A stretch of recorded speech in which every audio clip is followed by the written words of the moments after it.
नमस्कार, आप देख रहे हैं न्यूज 24। मैं हूं विपनेश माथुर और 11 बजे के बुलेटिन की शुरुआत इस वक्त की बड़ी खबर के साथ करते हैं, जो कि महाराष्ट्र से है। विधानसभा चुनाव की तैयारियों में जुटा है उद्धव गुट। पुणे में आज शिवसेना यूबीटी का शिव संकल्प है सम्मेलन। इस सम्मेलन का नाम शिव संकल्प रखा गया है। उद्धव ठाकरे पदाधिकारियों को संबोधित करेंगे। संजय राउत समेत पार्टी के बड़े नेता उस दौरान मौजूद रहेंगे और इन दिनों आप देखेंगे तो उद्धव ठाकरे काफी आक्रामक नजर आ रहे हैं और लगातार जो है वो हमला भी बोल रहे हैं। हाल ही में उन्होंने फडणवीस पर, महाराष्ट्र के पूर्व मुख्यमंत्री पर, उप मुख्यमंत्री पर बड़ा हमला किया है। और आज देखते हैं कि ये सम्मेलन जो शिव संकल्प इसका नाम है, यहां से क्या दहाड़ लगाते हैं उद्धव ठाकरे, क्या कहते हैं। कि विधानसभा चुनाव को देखते हुए सियासी जो सरगर्मियां हैं काफी तेज हैं, एक दूसरे पर खूब हमले बोले जा रहे हैं। लोकसभा चुनाव में जो फायदा इंडिया ब्लॉक को हुआ है उसको ध्यान में रखते हुए विधानसभा चुनाव में जोर लगा रही है शिवसेना यूबीटी।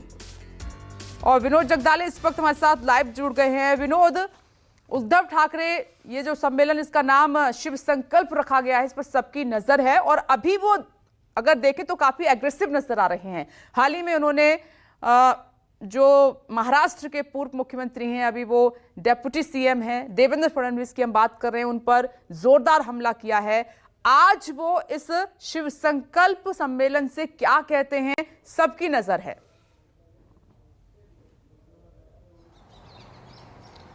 देखिए विपनेश, मुंबई में 3 दिन पहले शिवसेना के जो पदाधिकारी थे उनको संबोधित करते हुए उद्धव ठाकरे ने सीधे सीधे देवेंद्र फडणवीस पर हमला किया था और कहा था कि विधानसभा चुनाव के बाद एक तो तू रहेगा, नहीं तो मैं रहूंगा। यानी खुले तौर पर उसको देवेंद्र फडणवीस को वहां पर चुनौती दी थी और इसके बाद माहौल वहां पर गर्मा गया था।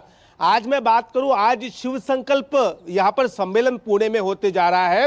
पुणे में विधानसभा की 8 सीटें हैं, जिसमें से उद्धव ठाकरे गुट 4 सीटों पर वहां पर लड़ना चाहता है। और इनमें से अहम बात यह है कि अधिकतर पदाधिकारी उद्धव से यही कह रहे हैं कि पुणे में 4 सीट आप लड़िए, हम जरूर जीतेंगे। इसके अलावा मैं आपको बताना चाहता हूं कि महाराष्ट्र के दूसरे इलाके में बात करूं तो दूसरा जो इलाका है पश्चिम महाराष्ट्र, तो पश्चिम महाराष्ट्र में भी उद्धव ठाकरे गुट काफी कमजोर है। हर जिले में, यानी सोलापुर हो या फिर सांगली हो, यहाँ इक्का दुक्का सीट उनकी 2019 की विधानसभा में जीती थी। तो पश्चिम महाराष्ट्र में सातारा, सांगली, सोलापुर, कोल्हापुर और पुणे, इन इलाकों में शिवसेना को मजबूत करने के लिए पुणे से ये शुरुआत की गई है। शिव संकल्प रैली इसे नाम दिया गया है।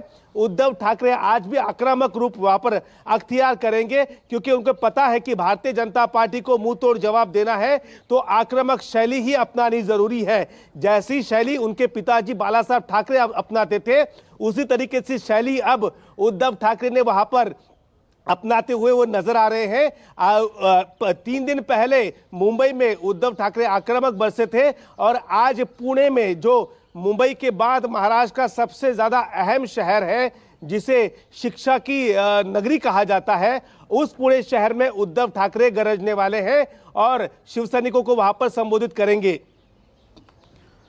तो अभी सियासी पारा बहुत हाई है विधानसभा चुनाव को देखते हुए विनोद, लेकिन एक बात तो यहां पर है कि लोकसभा चुनाव का जो परिणाम आया उससे महाराष्ट्र की सियासत पर भी असर पड़ा है और अब एक नई रणनीति के साथ जो है मैदान में उतरने की कोशिश की जा रही है। खास तौर पर हम उद्धव ठाकरे की बात कर रहे हैं।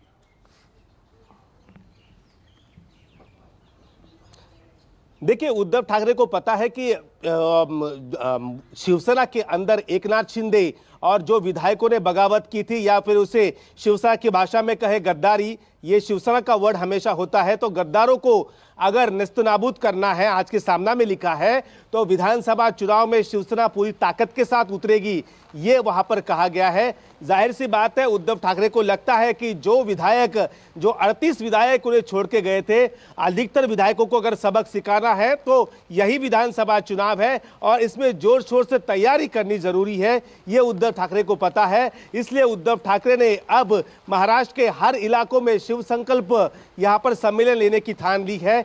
पुणे से इसकी शुरुआत की गई है, पहले मुंबई हुआ। मुंबई तो उद्धव ठाकरे का गढ़ ही है, आपको पता ही है कि 3 सीटें उद्धव ठाकरे ने जहां पर जीती थी और महाराष्ट्र में कुल 9 सीटें जीती थी। तो उद्धव ठाकरे को यहां पर लगता है कि 60 से भी ज्यादा सीटें उद्धव ठाकरे महाराष्ट्र में जीत सकते हैं, ऐसा उनका मानना है। उनका इंटरनल जो सर्वे है उस सर्वे में भी बताया गया कि 60 से भी ज्यादा सीटें उद्धव ठाकरे वहां पर जीत सकते हैं। इतना ही नहीं, शिवसैनिकों ने उद्धव ठाकरे को अभी से मुख्यमंत्री के तौर पर पेश करना भी शुरू कर दिया है। कई जगह पर उनके जन्मदिन के बैनर पोस्टर लगे थे, उस पर लिखा गया था कि महाराष्ट्र के भावी मुख्यमंत्री उद्धव ठाकरे।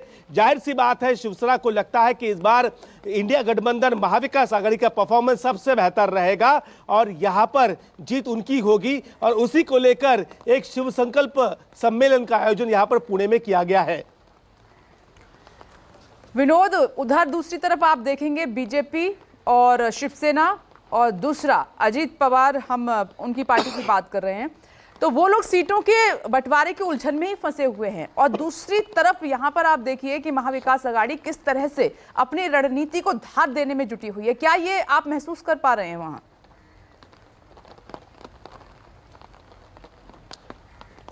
देखिए विपनेश, मैं आपको बताना चाहता हूं कि महाविकास आघाड़ी की हम बात करें तो महाविकास आघाड़ी के पास यहां पर पहले ही तय हो चुका है कि जो सीटें 2019 में जिन्होंने जीती थी उन्हीं सीटों पर वो वहां पर लड़ेंगे और जो 2 नंबर की सीटें हैं, जो पार्टी 2 नंबर पर थी वो सीटें बातचीत करके या फिर वहां पर कौन तगड़ा उम्मीदवार जीत दिला सकता है उसको वहां पर टिकट दिया जाएगा। इसको लेकर यहां पर महाविकास आघाड़ी में कह सकते हैं कि बात बनती हुई नजर आ रही है।